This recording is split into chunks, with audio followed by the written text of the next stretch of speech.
जय श्री कृष्णा भक्तों, आज हम इस वीडियो के माध्यम से श्रीमद् भागवत कथा का अष्टम भाग यानी कि 8वां भाग सुनाने जा रहे हैं। जय श्री कृष्णा।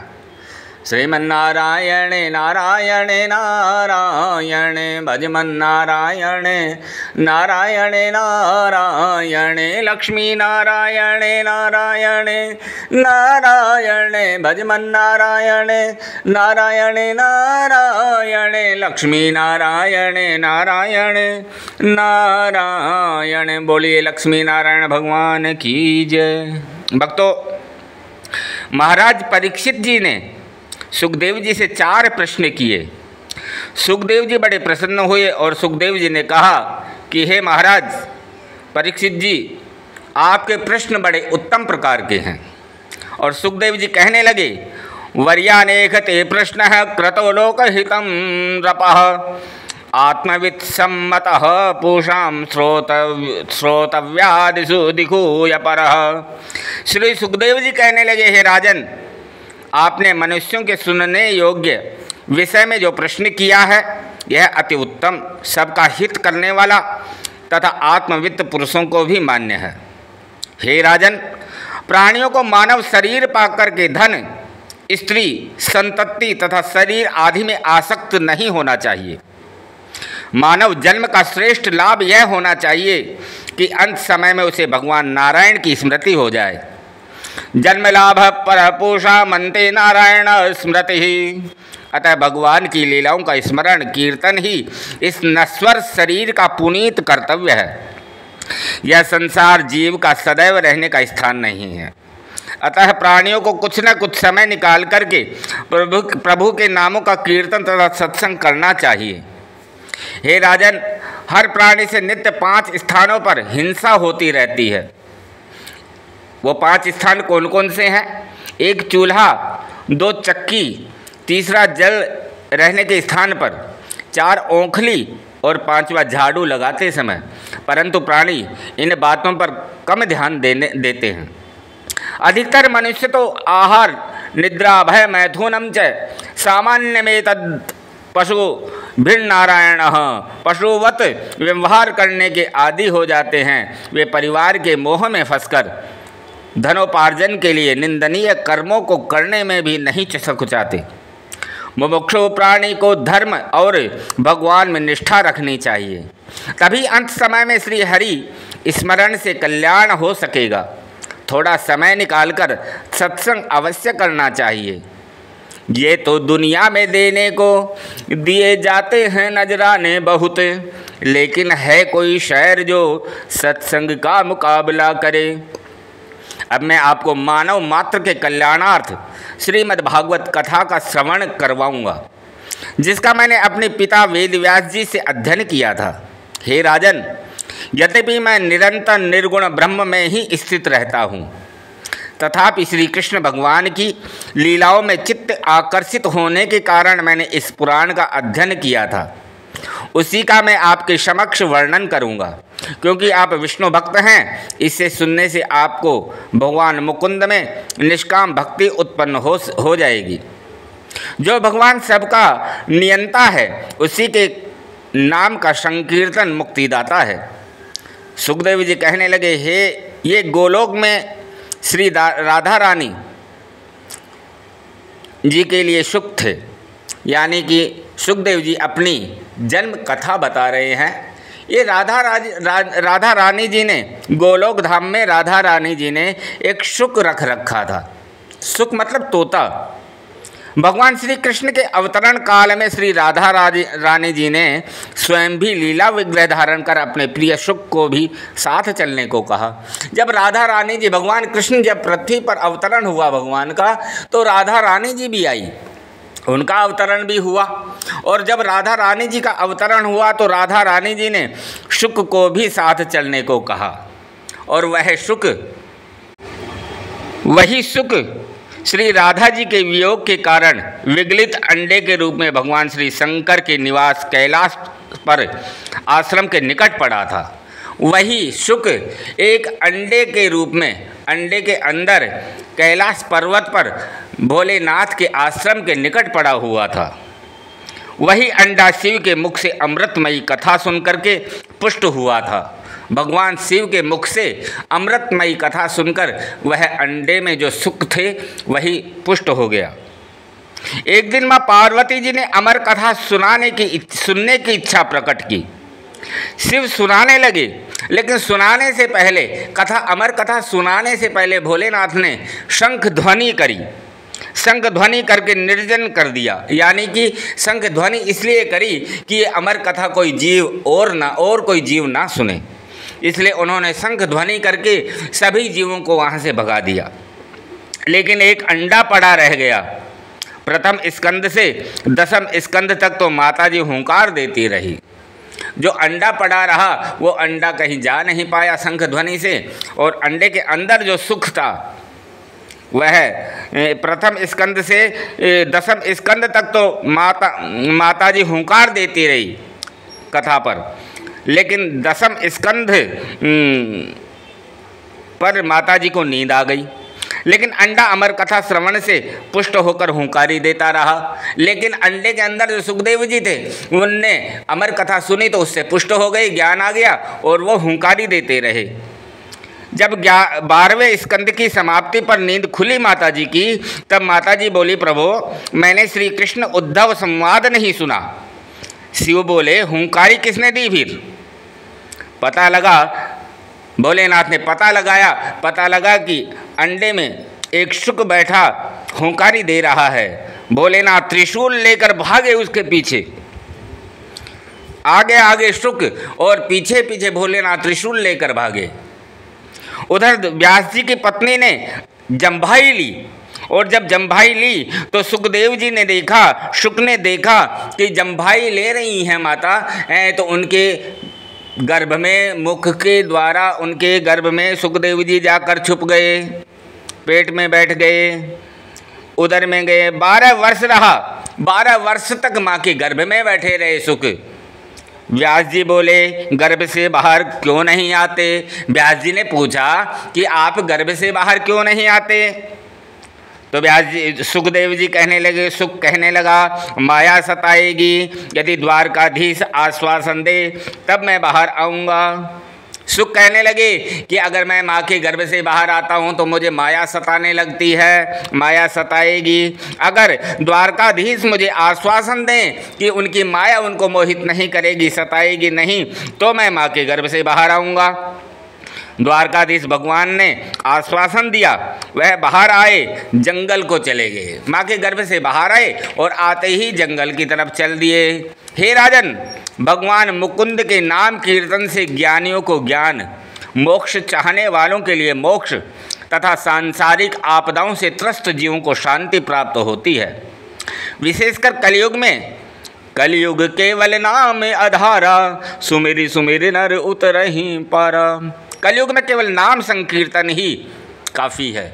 खाली नाम संकीर्तन करने से ही पार उतर जाता है जीव।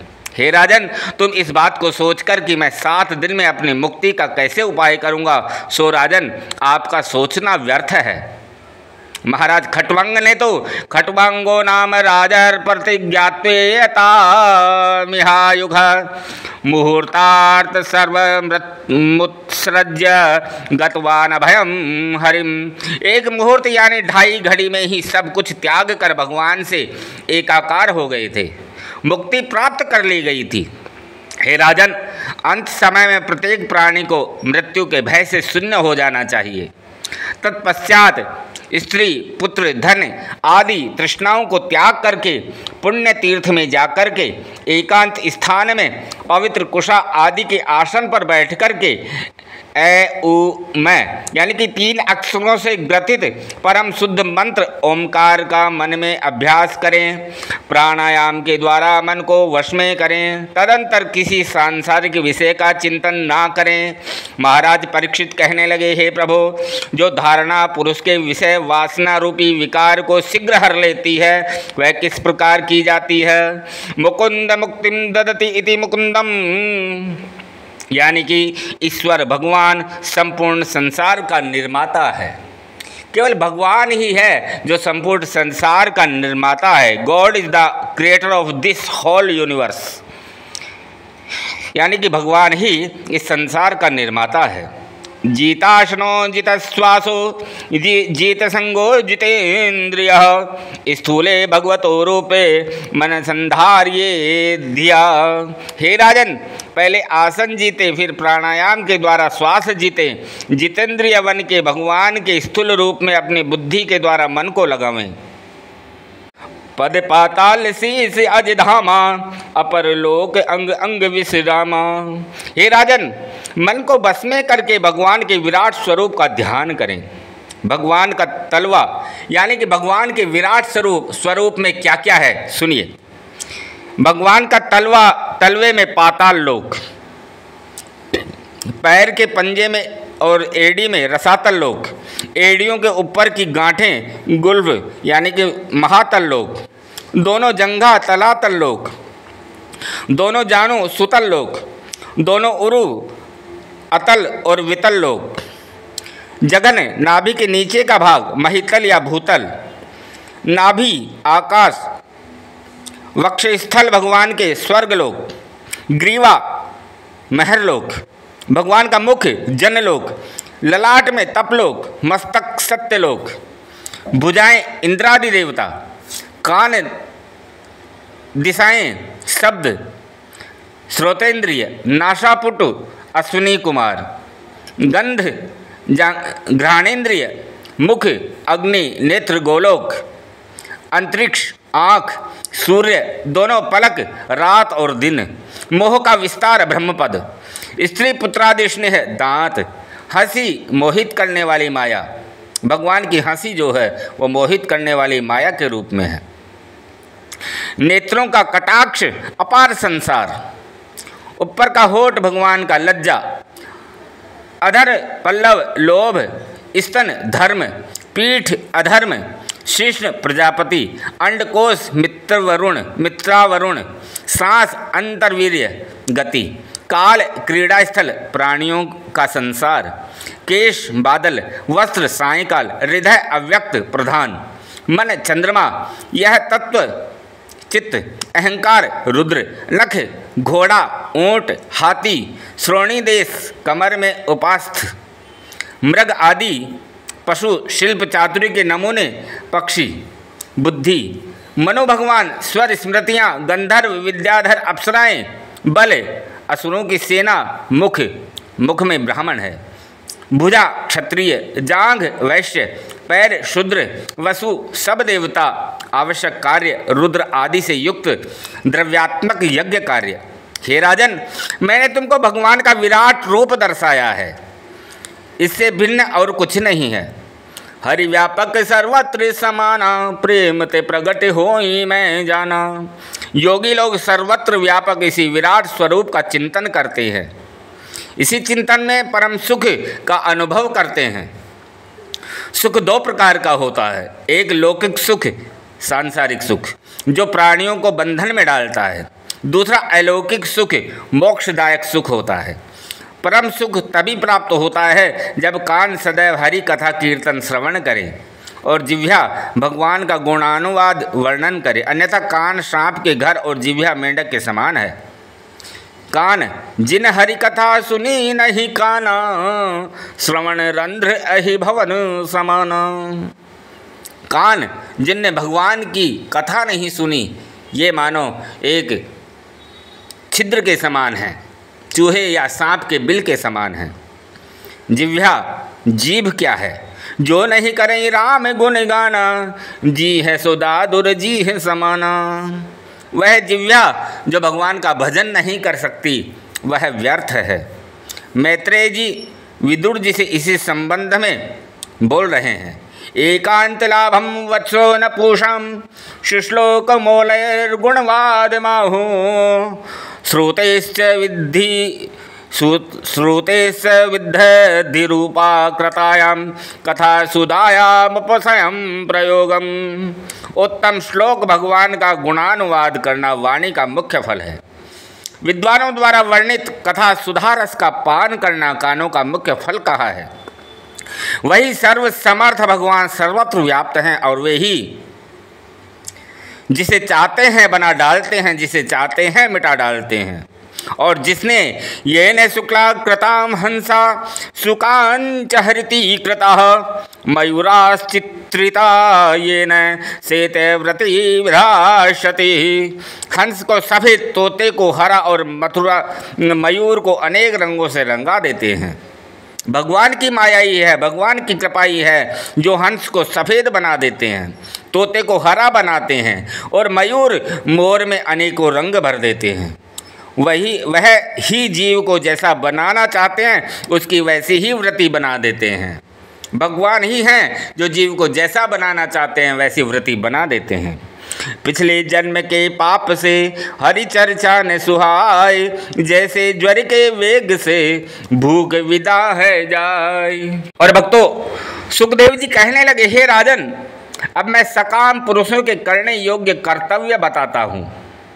ब्रह्म तेज की कामना करने वाले को ब्रह्मा जी की, इंद्रियों की पुष्टि को इंद्र की, और संतान की कामना वालों को दक्षादि प्रजापतियों की, धन चाहने वालों को वसुओं की, और वीर्यवान होने की इच्छा वाले को 11 रुद्रों की, लंबी आयु चाहने वालों को अश्विनी कुमारों की, रूप चाहने वालों को गंधर्वों की, स्त्री चाहने वाला उर्वशी की, धन की कामना करने वालों को वरुण की, विद्या चाहने वालों को शंकर जी की, और स्त्री पुरुष में प्रेम चाहने वालों को सती पार्वती की, धर्म की कामना करने वालों को विष्णु भगवान की, और संतान चाहने वालों को अपने पितरों की, बाधाओं से निवृत्ति चाहने वालों को यक्षों की, भोग की इच्छा वालों को चंद्रमा की, और राज्य की कामना वालों को मनुओं की, शत्रुनाश करने वालों को राक्षसों की, वैराग्य चाहने वालों को मायातीत ईश्वर की पूजा करनी चाहिए।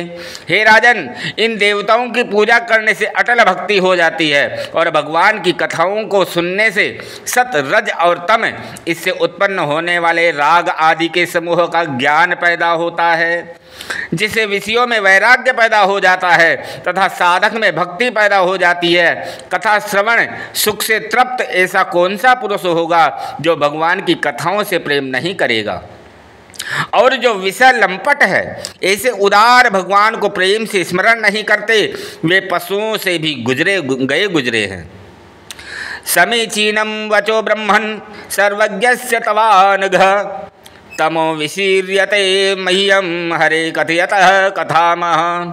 हे पाप शून्य, आप सर्वज्ञ हैं, आपकी बात बहुत ही शांति देने वाली है। ज्यों ज्यों आप भगवान की अमृतमयी कथाओं का श्रवण करा रहे हैं, त्यों तो मेरा अज्ञान नष्ट होता जा रहा है। हे प्रभो, सर्वव्यापक भगवान विष्णु की रचना कैसे और आपने नाम को राम कृष्ण आदि नाना प्रकार के रूपों में कौन सी रीति और शक्ति से परिणीत करते हैं। सूत जी कहने लगे, हे ऋषियों, परीक्षित महाराज का ऐसा प्रश्न सुनकर श्री सुखदेव जी भगवान ऋषिकेश का स्मरण करके परीक्षित को आगे बताने लगे। सुखदेव जी कहने लगे, नमः परस्मै पुरुषाय भूयसे सद्भव स्थान निरोध लीलया ग्रहीत शक्ति त्रितयाय देहि नावंतर्भवाप्लवर्तने। संसार की उत्पत्ति के लिए हुई लीला से ब्रह्मा, विष्णु तथा महेश के रूप में सत, रज और तम, इन तीनों शक्तियों का ग्रहण करने वाले संपूर्ण देहादिधारियों में स्थित अज्ञेय पंथ वाले अपार महिमा से युक्त ऐसे परमात्मा को हम नमस्कार करते हैं। यत् कीर्तनम, यत् स्मरणम, यदीक्षणम, यद्वदनम, यदहरणम लोकस्य सद्यो विधुनोति कलमखम तस्मै सुभद्र श्रवसे नमो नमः। जिनका नाम संकीर्तन, स्मरण, दर्शन, वंदन तथा जिनके गुणों का श्रवण और पूजन लोक के पापों को नष्ट कर देता है, परम कीर्तमय उन भगवान का मेरा बार बार नमस्कार है। बोले श्री विष्णु भगवान की जय, बोले श्री कृष्णचंद्र भगवान की जय। वे लक्ष्मीपति, प्रजापति, लोकपति, यज्ञपति, पृथ्वीपति, यादवपति, भक्तों के प्रतिपालक भगवान मेरे ऊपर प्रसन्न हो, जो सर्वव्यापक परम पुरुष पृथ्वी आदि पंचभूतों के द्वारा जीवों के बड़े बड़ी शरीरों को बना उनमें निवास करते हैं, जो षोडशात्मक होकर यानी पृथ्वी, जल, तेज, आकाश, वायु, 5 ज्ञानेंद्रियां और 5 कर्मेंद्रियों तथा मन, इन 16 तत्वों के प्रेरक होकर शब्द, स्पर्श आदि 16 गुणों का उपभोग करते हैं, वे भगवान मेरी वाणी को अलंकृत करें। परमात्मा की स्तुति कर लेने के बाद में श्री सुखदेव जी कहने लगे, हे राजन, तुमने जो प्रश्न मुझसे किया है वही प्रश्न एक बार नारद जी ने ब्रह्मा जी से किया था। नारद जी ने ब्रह्मा जी से क्या प्रश्न किया, सुनिए। सुखदेव जी बता रहे हैं, देव देव नमस्तेस्तु भूत भावन पूर्वज तद्विजानिहि यज्ञानमात्मत निर्दशनम। हे देव देव हे भूत भावन और सबके पूर्वज, आपको प्रणाम है। मुझे ज्ञान का वह साधन बताइए जो आत्म तत्व का भली भांति निर्देश करने वाला हो। हे प्रभु, सारा संसार जिससे प्रकाशित है, इसका उत्पादक है, आश्रय और लय करने वाला है, उसका वास्तविक स्वरूप क्या है? हे प्रभु, आपको ज्ञान देने वाला कौन है? आपका आश्रय कौन है? आप किसके अधीन हैं? ब्रह्मा जी कहने लगे, तस्मै नमो भगवते वासुदेवाय धीमहि यन्मायया दुर्जया मा बुर्वन्ति जगद्गुरुम। हे नारद, तुम्हारे जैसे लोग जिसकी माया में विमोहित होकर मुझे जगत का कारण कहते हैं, उन भगवान वासुदेव को मेरा नमस्कार है। एक सृजसी भूतानि, हे नारद, तुम मुझे ही भगवान कहते हो, यह केवल भ्रांतिवश मुझसे भी बढ़कर जो ईश्वर है उसे न जानकर ऐसा कहते हैं। नारायण परा वेदा देवा नारायणां गजा, नारायणा परा लोका नारायणा परा सखा, नारायणा परा योगा नारायणं परम तपः, नारायणं परम ज्ञानम नारायणं परा गति। सभी वेद नारायण परक हैं, सभी देवता नारायण परक हैं या अंश हैं या उन्हीं से उत्पन्न हैं, सभी के लोक नारायण परक हैं और सभी यज्ञ नारायण प्राप्ति के साधन हैं। प्राणायाम आदि योग तप और ज्ञान मोक्ष सब नारायण परक हैं। नारायण परक ज्ञान और नारायण ही परम गति है। वे ही नारायण एको हम बहुश्यामः, ऐसा सोच करके सबसे पहले सत्वादि सत रज तम इन तीनों गुणों को ग्रहण करते हैं। श्री कृष्णचंद्र भगवान की जय। बोले श्री कृष्णचंद्र भगवान की जय। श्रीमन्नारायण नारायण नारायण भजमन नारायण नारायण नारायण लक्ष्मी नारायण नारायण नारायण श्रीमन्नारायण नारायण नारायण। बोले सच्चे दरबार की जय। जय श्री कृष्ण भक्तों, वीडियो को लाइक शेयर और कमेंट बॉक्स में जय श्री कृष्णा कमेंट जरूर करें, सब्सक्राइब जरूर करें। जय श्री कृष्णा।